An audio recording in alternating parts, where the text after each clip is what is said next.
장 1절에서 3절 말씀입니다. 사도행전 13장 1절로 3절 말씀. 합독하시겠습니다. 짧은 것은 9절이니까 합독하겠습니다. 시작.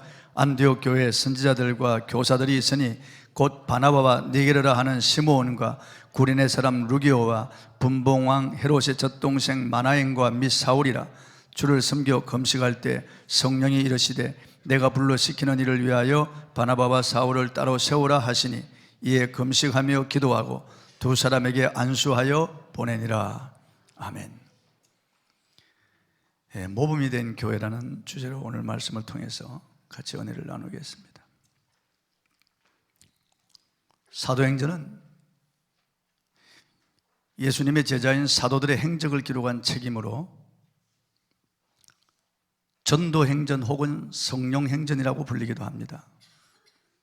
사도행전은 전반부와 후반부로 나눌 수가 있는데, 전반부는 예루살렘 교회가 중심이 되어서 예루살렘과 유대와 사마리아 전도에 대한 기록이 있고, 후반부는 안디옥 교회가 중심이 되어서 터키와 그리스 그리고 로마의 복음을 전하는 역사가 기록되어 있습니다. 사도행전에 나오는 가장 대표적인 인물은 베드로와 바울입니다. 1장에서 12장까지 중심 인물은 베드로고 13장에서 28장 마지막 장까지 중심 인물이 바울입니다. 바울이 복음 전도를 위해서 아시아와 유럽 여러 지역을 다니면서 전도 여행을 하였는데, 사도행전에는 바울의 1차, 2차, 3차 전도 여행과 로마까지의 여정이 기록되어 있습니다. 그런데 1, 2, 3차 전도 여행의 출발 지점과 도착 지점이 안디옥 교회였습니다.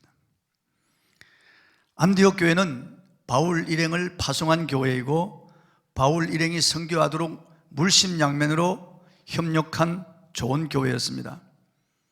예루살렘 교회는 박해를 받아 흩어졌지만 안디옥 교회는 더욱 든든히 서가며 세계 최초로 선교사를 파송한 교회요, 선교의 거점이 된 교회입니다. 이처럼 모범적인 안디옥 교회에 대해서 살펴보고자 합니다. 먼저 안디옥 교회는 주 안에서 사랑으로 하나 된 교회입니다. 본문 1절을 한번 읽어보겠습니다. 시작. 안디옥 교회에 선지자들과 교사들이 있으니 곧 바나바와 니게르라 하는 시므온과 구레네 사람 루기오와 분봉왕 헤롯의 젖동생 마나엔과 및 사울이라. 1절에 기록된 이 5명, 바나바, 그리고 시므온, 그리고 루기오, 그리고 마나엔, 사울, 이 5사람이 바로 안디옥 교회의 영적 지도자들입니다. 이들은 민족과 언어와 문화와 혈통이 다른 사람들입니다. 바나바는 구브로, 즉 지금의 키프로스 태생인 히브리인으로서 레위 지파 사람입니다. 안디옥 교회가 평신도에서 세워져 크게 성장하고 있다는 소식을 듣고 예루살렘 교회에서 파송한 목회자입니다. 바나바는 성령과 지혜가 충만한 사람이고 착한 사람이라고 했습니다. 바나바는 1차 전도 여행을 주도한 사람입니다. 그래서 처음 찾아간 곳이 그의 고향인 구브로입니다. 그리고 니게르라고 하는 시므온은 흑인입니다. 니게르라고 하는 말은 검은이라는 뜻입니다. 이 말에서 니그로라고 하는 말이 나왔습니다. 성경학자들은 이 시므온은 누가복음 23장 26절에 기록된 사람, 즉 예수님 십자가 지고 가실 때 예수님의 십자가를 대신 진 시므온이라고 그렇게 추측하기도 합니다. 그리고 구레네 사람 루기오도 흑인으로 생각됩니다. 구레는 지금 북아프리카에 있는 리비아입니다. 그러니까 이 사람도 피부색이 검은 사람입니다. 그리고 분봉왕 헤롯의 젖동생 마나엔이라고 하는 사람, 헤롯의 젖을 먹인 유모의 젖을 함께 먹고 자란 사람입니다. 그러니까 이 사람은 귀족입니다. 갈릴리를 통치하던 헤롯과 함께 궁에서 같이 젖을 먹고 자란 사람. 그리고 사울은 바리새인이고 학문의 중심지인 다수에서 태어났고 로마 시민권을 가지고 있었고 예루살렘에서 가말리아의 문화에서 수학했습니다. 처음에는 예수 믿는 사람들을 박해했지만은 다메섹에서 예수님을 만나고 예수님의 제자가 되어서 전도자의 삶을 살았습니다. 그러므로 안디옥 교회는 백인과 흑인, 귀족과 평민, 배운 자와 배우지 못한 자, 여러 인종, 지역, 계층이 섞여 있었지만 그리스도 안에서 한 몸을 이룬 교회였습니다. 교회는 그리스도를 머리로 한 거룩한 공동체이므로 교회 안에 차별이 있어서는 아니 됩니다. 세상은 차별을 두고 있습니다. 가진 자와 가지지 못한 자, 금수저, 흑수저라고 그러잖아요. 배운 자와 배우지 못한 자, 그 다음에 권력, 그리고 명예, 지위, 학력, 이런 것들로 사람을 평가합니다. 그러나 교회는 그렇지 않습니다. 교회는 인종이나 학벌이나 재산이나 출신 지역이나 나이나 직분이 서로 달라도 서로를 존중하고 하나 된 것을 힘써 지켜야 합니다. 요한복음 17장은 주 예수님이 이 땅에서 우리를 위해 아버지께 올린 대제사장적 기도입니다. 그 기도 핵심은 교회가 하나 되게 해달라는 것이었습니다. 요한복음 17장 21절 한번 읽어볼까요? 시작. 아버지여, 아버지께서 내 안에 내가 아버지 안에 있는 것 같이 그들도 다 하나가 되어 우리 안에 있게 하사 세상으로 아버지께서 나를 보내신 것을 믿게 하옵소서. 하나 되게 해달라고, 하나가 되어 우리 안에 있게 하사. 우리가 하나가 될 때 사람들이 예수님을 믿는다는 거예요. 예수님이 아버지께서 보내신 메시아임을 믿는다는 거예요. 우리가 하나가 될 때. 교회가 하나 되지 못하고 교회가 서로 시기하고 질투하고 미워하고 교회에서 원망하고 불평하고 서로 다투고 물고 먹으면은 세상 사람들이 비웃습니다. 손가락질합니다.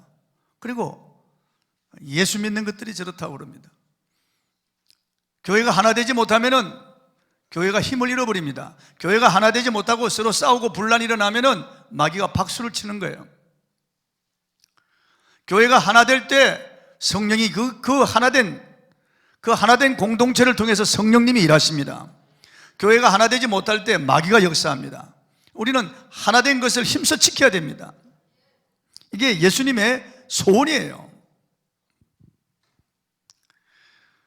안디옥 교회는 이렇게 출신, 성분, 그리고 또 지위, 뭐 이런 것 다 학력 다 다르지만은 주 안에서 하나가 됐어요.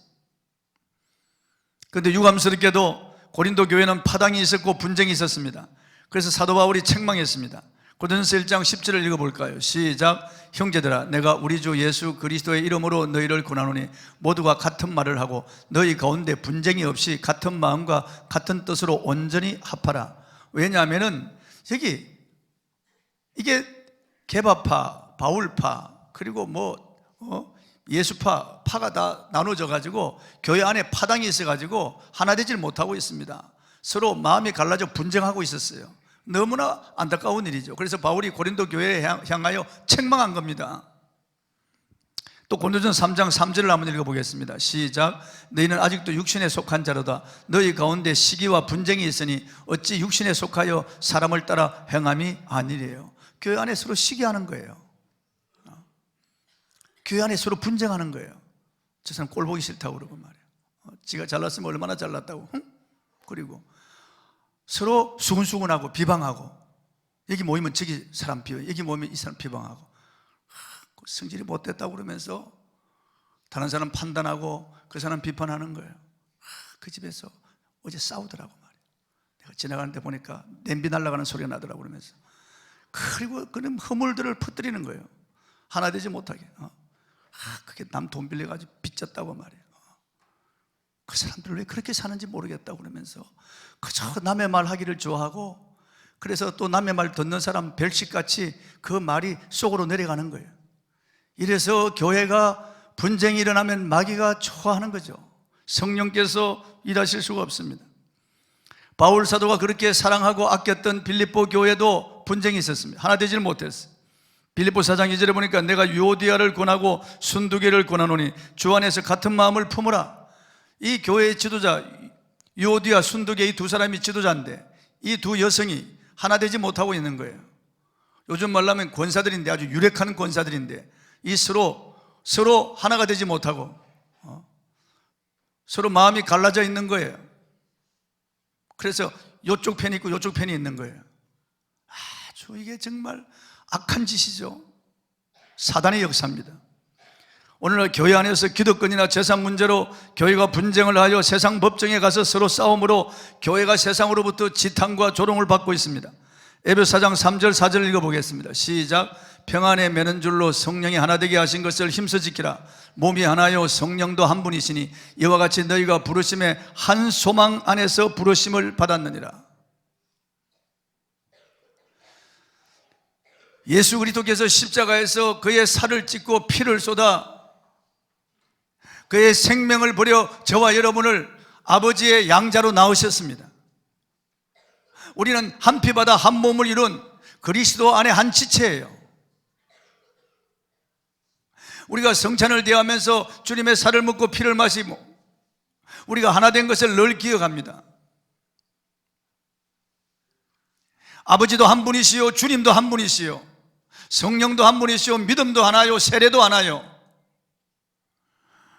우리가 한 성령 안에서 서로 거룩한 공동체로 하나가 되었는데 이 하나 되지 못하고 교회 안에서 비방하고 판단하고 비판하고 헤아리고 허물을 들춰내고 퍼뜨리고 수군수군하고 교회 안에 시기하고 질투하고 미워하고 원망하고 불평하고 서로가 손가락질하는 것은 이것은 세상에서도 하지 않는 짓이라고 말이에요.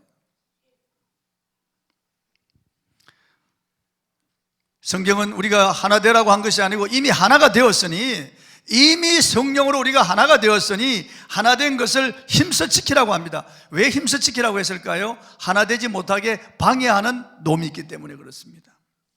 그 놈이 바로 마귀입니다. 에덴 동산에서 하나님과 인간을 분리시키고 남편과 아내를 분리시키고 형제를 분리시킨 놈이 바로 이 마귀입니다. 가정을 깨뜨리고 오늘 교회를 깨뜨리고 오늘날 남북으로 갈라놓고 동서로 갈라서 영혼함을 갈라서 서로 싸우게 만드는 게 이게 마귀라고요. 정치인들의 입을 통해서 서로 분쟁을 일삼게 만드는 놈이 바로 이 마귀라고요. 교회 안에서 성도끼리 서로 이간질하면 안 됩니다. 친하다고 서로 반말하면 안 돼요. 성경은 덕을 세우는데 소용되는 말을 하고 아름다운 말을 하라고 말씀하고 있습니다. 성경은 형제 우애를 가지고 존경하기를 먼저 하고 덕을 세우라고 말씀하고 있기 때문에 서로 존댓말이 있는데 왜 반말합니까? 반말하면 안 돼요. 친할수록 반말하면 안 돼요. 이름을 불러서도 안 돼요. 직분이 있으면 직분을 불러야 돼요. 야 말자야 이리야 서로 야 김집사 너 말이야 그러고 이게 아주 세상에 이게 도떼기 시장에서도 하지 않는 그런 말들을 교회 안에서 쓰는 거예요. 그러니까 새로 들어온 사람들이 충격을 받는 거죠. 그런 말을 쓰면은요. 이게 도대체 교회야 이게? 이게 재래시장에서도 하지 않는 짓을 이 사람들이 하고 있네 이거. 그러니까 이 영물 때문에 교회가 하나 되지 못하고 영물 때문에 교회가 분란이 나고 파당이 일어납니다. 교회 안에서 지체인 우리 형제 자매들에게 모독하는 말, 상처 주는 말을 해서 그리고 무시하는 말을 하고 함부로 말을 하고 비난하는 말을 해서 그 사람으로 하여금 교회 나오지 못하도록 방해하는 거예요. 한 사람이 믿음을 가지고 말씀으로 성장하고 세례를 받고 그 사람이 정착하기까지 얼마나 많은 수고가 주어지는데 그 한 영혼이 일어서기까지 많은 영혼이 주어지는데 교회 안에 말 때문에 한 영혼을 실족시키고 그 영혼이 세상으로 다시 나가고 교회를 떠나게 만드는 이런 일이 얼마나 많은지 모르는 안 나가 교인, 가난한 교인들이 많다는 거예요. 교회에 상처받고 그렇게 되는 거죠. 그 사람들은 교회 대적자가 되는 겁니다. 나중에 안티가 됩니다. 예수님께서는 실족해 하는 일이 없을 수는 없겠으나 우리 인간이기 때문에 실족해 하는 일이 없을 수는 없겠으나 실족해 하는 그 사람에게는 화가 있으라고 말씀하고 있어요. 그러니까 절대 형제를 실족시키면 안 돼요. 자매를 실족시키면 안 돼요. 내 한마디 말 때문에 내가 성의 없는 무성의한 말, 내가 불평하는 말 한마디, 비난하는 한마디, 내가 욕하는 한마디, 수군수군하고 판단하고 허물을 들춰내는 이 말 한마디 때문에 그 사람이 실족한다면 화가 내게 있을 것이라고 예수님 말씀하셨습니다. 그래서 저는 오늘 주 예수님의 이름으로 명령합니다. 우리 교회 안에서는 이 시간 이후로 절대 반말을 쓰면 안 돼요. 아무리 친하더라도 나이가 어린 사람이라도 반말을 쓰지 마십시오. 존대어를 쓰십시오. 경어를 쓰십시오. 그래야만 우리 교회가 부흥합니다. 그래야 우리 교회가 화기애애하고 화목한 교회가 됩니다. 제가 예수님의 이름으로 명령합니다. 예수님의 이름으로 명령합니다. 이 명령을 여러분이 들으시고 절대로 반말하시면 안 됩니다. 오늘 이후로 반말하면은 그리스도의 몸된 교회의 대적자가 되는 겁니다. 제가 여기서 나쁜 것을 가르치면 따라하지 마세요.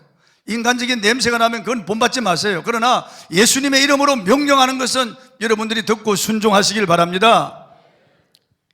친숙하다고 서로 친하다고 그렇게 반말하고 함부로 말하고 그렇게 해서는 안 된다고. 성도끼리 서로 존중해 주십시오. 성도가 말이나 행동이 미숙하거나 믿음이 약하여 실수하거나 그래도 너그럽게 보아주시고 관용을 베푸십시오. 남을 나보다 낮게 여기십시오. 내가 가지지 못한 것 상대방이 가질 수 있으니까요. 다 우리는 약점이 있고 단점이 있습니다. 내 부족한 면은 그 사람도 가지고 있는 면이 있습니다. 그렇기 때문에 함부로 사람을 판단하거나 업신여기면 안 됩니다. 남을 정죄하지 마십시오. 바나바는 멀리 있는 다소에 있던 사울을 안디옥에 데리고 와서 함께 동력했습니다. 정말 훌륭한 분입니다. 정말 착한 분입니다. 그리고 기존의 교인들과도 서로 사랑하고 친밀했습니다. 원래 이름은 요셉인데 위로자라고 하는 뜻을 가진 바나바라고 하는 별명을 얻었습니다. 히브리 10장 24절에 보니까 서로 돌아보아 사랑과 선행을 격려하며라고 해요. 이 바나바가 그랬습니다. 사랑과 선행을 격려하는 사람이에요. 사울의 전에 교회를 박해하고 잔해하던 그 소문을 다 듣고 알고 있었습니다. 그래서 예루살렘 교회 지도자들이 사울 만나기를 꺼려하고 사울을 첩자로 보았습니다. 믿지를 못했어요. 그런데 이 바나바가 사울을 데리고 예루살렘 교회 지도자들 앞에 와서 사울을 위하여 변호하고 변명해 주었어요. 그래서 사울과 예루살렘 교회 사도들과 서로 교제할 수 있도록 만들어준 사람이 바나바죠. 바나바.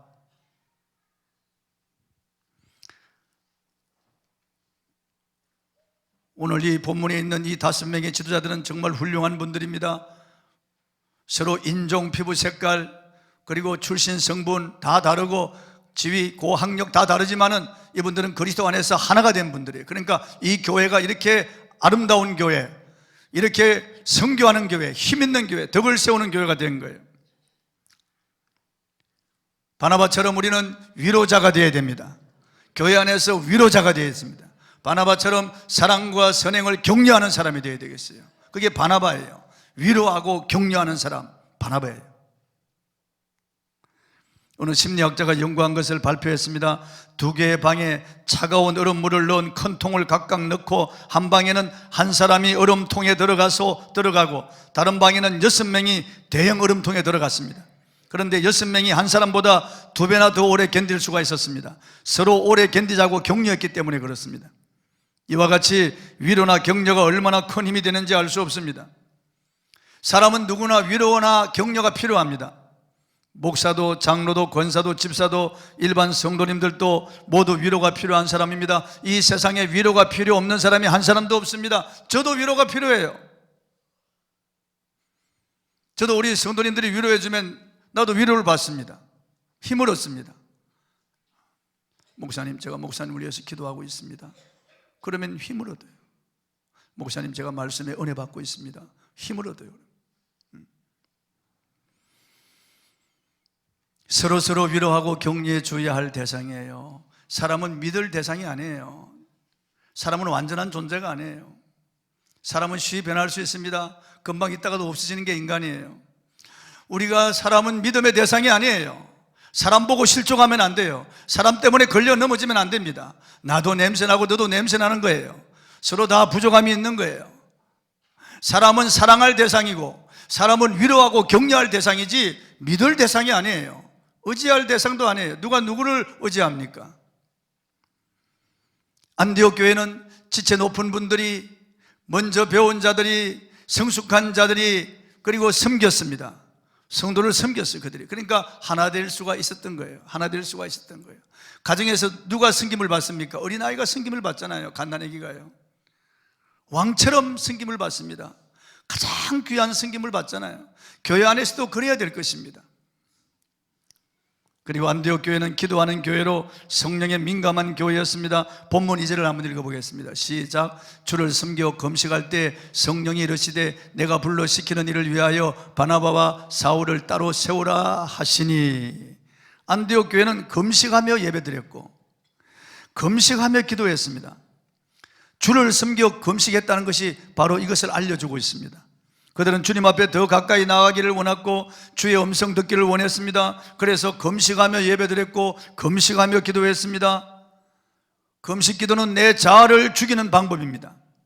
금식 기도는 내 육성을 죽이는 훈련입니다. 내 욕심이 죽고 내 자아가 죽으면 성령의 음성을 듣게 됩니다. 내가 살아있고요, 내 육성이 있으면은 하나님과 바른 채널을 맞출 수가 없어요. 성령이 우리에게 주시는 이 민감한 음성을 들을 수가 없습니다. 성령의 세미한 음성을 들으려면은 육을 죽여야 돼요. 자아가 죽어져야 돼요. 그래서 금식하는 거예요. 금식하고 예배드리고 금식하며 기도할 때 성령께서 그들에게 음성을 주셨습니다. 내가 불러 시키는 일을 위하여 바나바와 사울을 따로 세우라. 이 음성을 듣고 바나바와 사울을 세계 최초로 선교사로 파송한 거예요. 우리 한국교회는 기도로 세워진 교회였습니다. 한국교회가 세계 선교사상 유례가 없는 부흥을 이룰 수 있었던 것은 우리 선배들이 무섭게 기도했기 때문입니다. 새벽기도, 금식기도, 철야기도, 상기도, 작전기도, 합심기도, 모든 기도의 수단을 동원해서 우리 선배들은 눈물로 기도했습니다. 줄임배를 움켜쥐며 기도했습니다. 가만히 바닥에 기도하고 땅바닥에서도 산속에서도 기도했습니다. 새벽이슬 맞으며 기도했습니다. 눈물로 부러지져 기도했습니다. 교회의 불은 기도로 켜지는 것입니다. 기도의 불이 꺼지면 부흥은 멈추고 교회는 문을 닫게 됩니다. 엘리 제사장 시대에 엘리가 기도했다는 대목이 성경에 없어요. 흠리와 비느하스가 기도했다고 하는 기록이 전혀 없습니다. 그러나 어린 사무엘은 기도했어요. 그 어머니도 기도했어요. 그래서 사무엘의 기도로 다시 불이 붙은 겁니다. 엘리와 그 아들들 시대에 이스라엘은 불이 다 꺼져버렸어요. 이가봇 하나님의 영광이 떠났습니다. 그러나 사무엘, 어린 사무엘이 기도함으로써 다시 불이 켜지기 시작했어요. 한때 세계 선교를 감당했던 유럽 교회들이 쉐테일로에 있는 것은 기도의 불이 꺼졌기 때문입니다. 두말할 것도 없이 기도의 불이 꺼졌기 때문입니다. 그들이 신학이 없나요? 아니, 그들이 예배당이 없나요? 전통이 없나요? 역사가 없나요? 엄청난 것을 가지고 있으면서도 오늘 무덤이 되어버린 것은 기도하지 않기 때문에, 그들이 기도하지 않았기 때문에. 기도하지 않으면 여러분 불은 꺼집니다. 심령의 불도 꺼지고 가정의 불도 꺼집니다. 교회 불도 꺼지는 겁니다. 꺼지는 거예요. 우리 한국교회의 위기라고 합니다. 그러나 기도하면은 소망이 있습니다. 여러분 기도하시기 바랍니다. 개인이나 가정 다 기도로 일어나길 바랍니다. 영적 전쟁은 언제나 기도로 승리하는 겁니다. 기도하면 승리할 수 있습니다. 출애굽기 17장에 보면은 모세가 하나님의 지팡이를 손에 잡고 르비딤 산 꼭대기에 올라갑니다. 아론과 훌이 따라 올라갑니다. 밑에서는 여호수아가 이끄는 이스라엘 군과 아말렉이 서로 싸웁니다. 모세가 산 꼭대기에서 하나님의 지팡이를 손에 들고 두 손을 높이 들고 기도합니다. 그런데 모세의 손이 내려오면 아말렉이 이기고 모세의 손이 올라가면 이스라엘이 이기는 것을 아론과 훌이 보고 돌단을 쌓게 한 다음 거기 모세를 앉게 하고 자기들이 모세의 양팔을 받들어서 합심하여 기도할 때 이스라엘이 아말렉을 쳐서 진멸합니다. 영적 전쟁에 승리하는 게 기도밖에 없다는 것을 우리에게 가르쳐주는 것입니다. 아말렉은 마귀를 상징하는 것입니다. 기도의 손이 올라가면 여러분 승리할 것입니다. 기도의 손이 올라가면 여러분의 심령과 가정에 부흥이 일어날 것입니다. 그러나 기도의 손이 내려가면 우리는 패배하는 거예요. 우리 교회는 4월 3일부터 15일까지 12강주리 새벽기도회를 실시합니다. 이번 이 특별 새벽기도에 여러분이 승리하기를 바랍니다. 한 사람도 패배하는 사람이 없기를 바랍니다. 기도의 손을 높이 드십시다. 새벽을 깨워서 일어나십시다. 하나님 전에 나와서 기도하십시다. 다 몰수히 하나님 전으로 모아야 됩니다. 우리가 이 나라와 민족을 생각할 때도 기도하지 않고는 어떻게 견딜 수가 있겠습니까? 지금은 위기입니다, 여러분. 국제적으로도 위기고 우리나라를 보더라도 위기고 우리 한국 교회를 보더라도 위기고 여러분 자신을 보더라도 위기 아닙니까? 하나님 앞에 우리가 손을 높이 들고 기도해야 될 때입니다. 다음 주 월요일부터 우리는 특별 새벽 기도를 실시합니다. 다 표를 주어서 스스로 다 도장을 찍게 하고 12번 너무나 쉽게 할 수 있어요. 21일도 하고 40일도 수없이 했는데 이까지 12일 기도 못할 사람이 어디 있겠습니까? 그것도 주일은 안 하고 월요일부터 토요일까지 하고 또 주일 쉬고 월요일부터 토요일까지 하는데 못할 사람이 어디 있겠어요? 아무리 바빠도 이번 12강주리 특별 새벽기도 나와서 기도하시길 바랍니다. 기도하시기 바랍니다. 여러분의 영성이 회복될 것이고 여러분이 일어날 것입니다. 하나님이 여러분에게 복을 주실 겁니다. 여러분의 자녀가 잘 될 것입니다. 이번 특별 새벽기도를 통해서 크고 놀라운 일들이 여러분에게 일어날 줄 믿으시면 아멘 하십시다. 믿으시면 아멘 하세요. 안디옥 교회는 세계 선교를 위해서 헌신한 교회였습니다. 3절을 한번 읽어보겠습니다. 본문 3절 시작. 이에 금식하며 기도하고 두 사람에게 안수하여 보내니라. 성령께서 안디옥 교회를 향하여 말씀하셨습니다. 성령이 시키는 일을 위하여 바나바와 사울을 따로 세우러 오겠는데 그 일은 바로 선교하는 일입니다. 그래서 두 사람에게 안수하여 최초로 선교사로 파송했습니다. 바나바와 사울은 안디옥 교회 기둥 같은 목회자였습니다. 이 두 사람이 빠지면 교회 지도력이 어려움을 당할 수도 있습니다. 그러나 교회는 이 문제 앞에 순종했습니다. 선교사를 불러 세우시는 분은 성령님이시고 선교사를 파송하는 분도 성령님이십니다. 성령의 음성을 듣고 그들은 순종하여 이 두 훌륭한 목회자를 선교사로 파송합니다. 바울과 바나바 일행이 1차 전도 여행을 마치고 돌아와서 보고한 곳이 바로 안디옥 교회였습니다. 14장 26절 27절에 이렇게 기록하고 있습니다. 거기서 배 타고 안디옥에 이르니 이곳은 두 사도가 이룬 그 일을 위하여 전에 하나님의 은혜에 부탁하던 곳이라. 그들이 이르러 교회를 모아 하나님이 함께 행하신 모든 일과 이방인들에게 믿음의 문을 여신 것을 보고하고 그들은 자기를 파송한 교회에 와서 선교 보고합니다. 바울과 바나바가 2차 전도 여행을 출발할 때도 안디옥 교회였고 돌아와 보고한 교회도 역시 안디옥 교회였습니다. 사도행전 15장 40절에 보면 바울은 신라를 택한 후에 형제들에게 주의 은혜에 부탁함을 받고 떠났다. 18장 22절에 안디옥으로 내려가 얼마 동안 있었다고 그랬어요. 바울 일행이 3차 전도 여행을 출발한 것도 바로 안디옥 교회였습니다. 여기에서 우리는 안디옥 교회가 바울의 전도 여행을 계속하여 지원하고 있다는 것을 알게 됩니다. 안디옥 교회는 다른 교회가 하지 않은 일을 하는 것은 결코 쉬운 일이 아닙니다. 그렇지만 안디옥 교회는 성령께 순종하여 바나바와 사울을 선교사로 파송했고 기도와 물질로 계속 후원했습니다. 세계적인 선교신학자 칼 브라텐 박사가 한국을 방문하여 연세대 신학관에서 교회 선교적 본질 다시 되살려야 한다는 주제로 강연했습니다.